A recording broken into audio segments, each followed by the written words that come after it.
Show. I'm here at Jack Yates High School, which has a distinguished group of graduates, including Felicia Rashad Allen, Debbie Allen, Kim Gagne, of course, Emmy Award-winning journalist, Texas State Representative, former Texas State Representative Garnett Coleman, also Santana Dotson, I mentioned earlier, who played in the Super Bowl, Dexter Manley, and you see the picture there, D'Angela Proctor, our TV1's Senior Vice President, Programming, and of course yours truly, 87 graduate. But what Yates is like many other schools, traditional historic black high school, facing challenges when you begin to talk about when neighborhoods change. Folks begin to move out as well. And so joining us right now is Ken Davis, the principal of Yates High School, and Jolanda Jones, second vice president on the school board here, Houston Independent School District.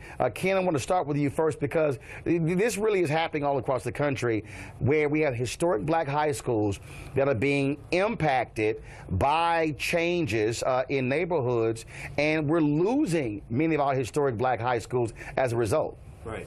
Yeah, and generally it just comes down to equity. You know, we have this term of equity for all kids, but it's actually not happening. Our kids need more support in our urban schools, and when we're looking at what our actually look like we have an audio issue here with the microphone there. Okay, so we can't hear him there. Y'all don't hear him? That's no problem. See, we're gonna improvise on television. All right, Ken, talking to that microphone right there. Thank you. Good morning. It comes down to equity for our schools. We're looking at what we can do to fund our schools equitably in terms of funding, financial resources, human capital, etc., and that will support what we're doing at our schools. This is not an option where we have to make an accommodation for our finances for our schools. It's mandatory. We have to support our kids in order to get them to be academically challenging with the rest of the world. All right, let's see here. Jolanda, your thoughts? Yes, well, my thoughts are this. We have to have school boards that actually allocate resources equitably.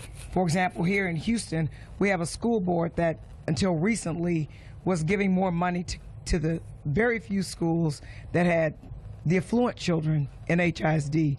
And it actually became a self-fulfilling prophecy because what they did was they gerrymandered the attendance districts, which caused a lot of the athletes, for example, who should go to Yates, to go to like Lamar and Bel Air, where they gave them all the resources. And any parent wants for their child to go where there's all the stuff and where there's all the opportunity. So I believe that you have school boards, you have the Texas State Legislature and other places that actually implement a plan to decimate the public schools, close them, and fund money to charter schools. Ken, but here's the deal. First of all, the charter schools are also public schools, but the problem that I see, Ken, is that when you're dealing with a lot of these different schools in terms of how it's structured, is that it is, to your point, parents want their kids to go where the best education is. But for you as a principal, you're actually at the end of a process because what's happening for you, it's a feeder system. Right. If it's not happening in elementary schools, in middle schools, by the time you get them, you have almost a difficult, almost impossible task. Right. It's a mountain to climb.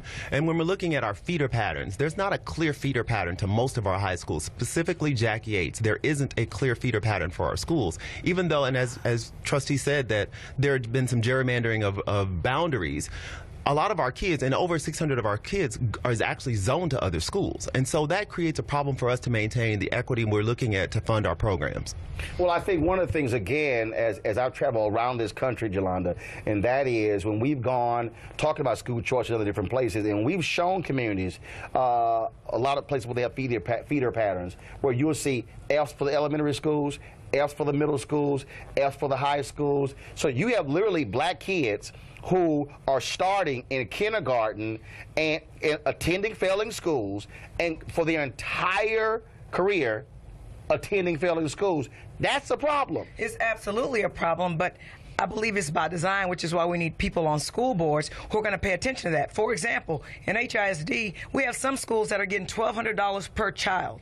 We have other schools that are getting like $390 per child. Well, clearly, I can give the child that's getting $1,200 per child more than I can give a child who's getting $309 per child. So there are a lot of things going on that people are not talking about, and we need to redo public finance education, especially here in Texas. They have actually decreased the amount of public school funding. So we need more money, not less. All right then, Jolanda, Ken, we appreciate it. Thanks so much. Thank you. Kickstart your day at 7 and get the news you need from the perspective you want. NewsOne Now with Roland Martin, every weekday morning at 7 on TV1.